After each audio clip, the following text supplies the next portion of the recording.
Still no sign tonight of an escaped Arkansas inmate who used to work as a police chief in Northwest Arkansas. Grant Hardin has now been on the run for more than a day. He escaped from the North Central Unit near Calico Rock yesterday afternoon. He was serving sentences at the prison for murder and rape. Both of those crimes happened in Benton County. Hardin was believed to be wearing clothing that mimicked law enforcement during his escape. Authorities released this surveillance photo showing what he was wearing during the escape. His connection to our area includes years of working in law enforcement. He was the police chief of Gateway in Benton County before he was arrested for a deadly shooting, then linked to a 1997 rape case. He eventually pled guilty to both crimes. 5 News reporter Jacob Luthi was the only reporter from our area on the ground in Calico Rock. He has the latest now on the search effort, trying to find Hardin throughout the night. People in Izard County are on high alert, and we have seen a heavy police presence. And as the search heads into the night, I'm told as more time goes on, the search area will have to expand. Police throughout the county have utilized checkpoints on busy streets, questioning drivers and searching vehicles. Local, state, and federal law enforcement are all on the ground. Drones and K-9 units help them in trying to find Hardin.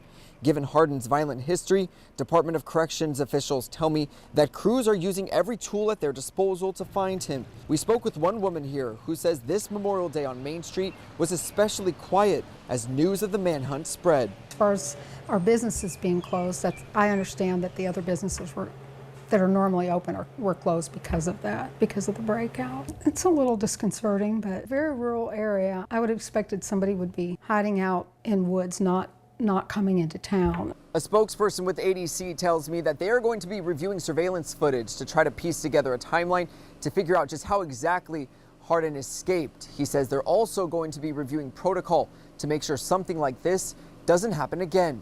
In Calico Rock, I'm Jacob Luthi. Back to you. All right, Jacob, thanks. With Hardin's ties to Northwest Arkansas, law enforcement here on high alert. Both of the crimes he is serving prison sentences happened in Benton County. Pled guilty to the deadly 2017 shooting of James Appleton. Got a 30-year prison term there. Hardin also worked as police chief for a Northwest Arkansas town. 5 News reporter Lauren Spencer spoke with people who knew Hardin before and after his convictions. Grant Hardin wore a badge for years in Northwest Arkansas as a police officer in Eureka Springs, a constable in Benton County, even a chief in Gateway. But according to those who knew him in uniform, he should have never been one. He didn't need to be a police officer at all. I was going to terminate him, but he resigned and he was caught lying on a police report. Earl Hyatt spent nearly 2 decades with the Eureka Springs Police Department and says while he didn't hire Hardin, his past was full of red flags. Notably, he had gone the wrong way on a narrow, windy one-way road and had a head-on collision with 2 elderly ladies. While I was at the sheriff's department, he had gone to Berryville and broken into his ex-girlfriend's apartment while he was on duty in his patrol car and vandalized it. Former Benton County prosecuting attorney Nathan Smith prosecuted Hardin for the murder and for the rape. Law enforcement has said, and I agree, that he's a very dangerous individual.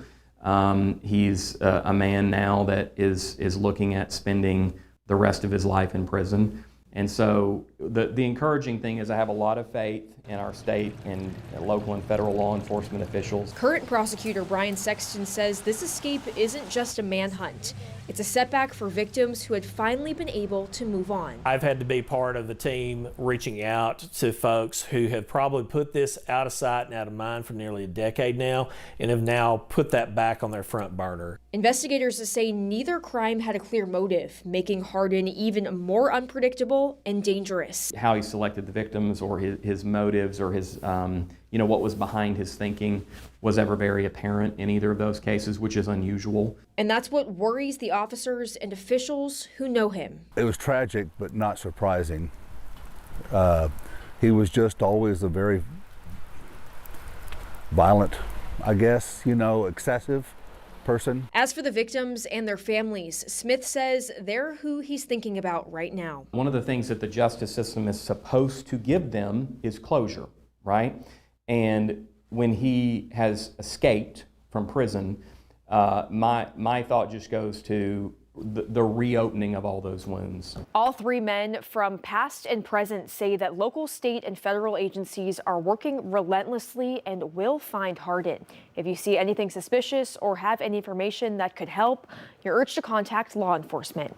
Lauren Spencer, 5 News. All right, Lauren, thank you. Here's another look at the photograph shared by police. The photo on the left is Hardin's latest prison mugshot. Photo on the right was from surveillance video taken during Hardin's escape. He's described as standing 6 feet tall, weighs about 260 pounds. He was wearing clothes designed to mimic law enforcement, but it's not official gear. He should still be considered armed and dangerous. And you can find both of those photos and all of our coverage on our free 5 News smartphone app, along with any updates on the manhunt.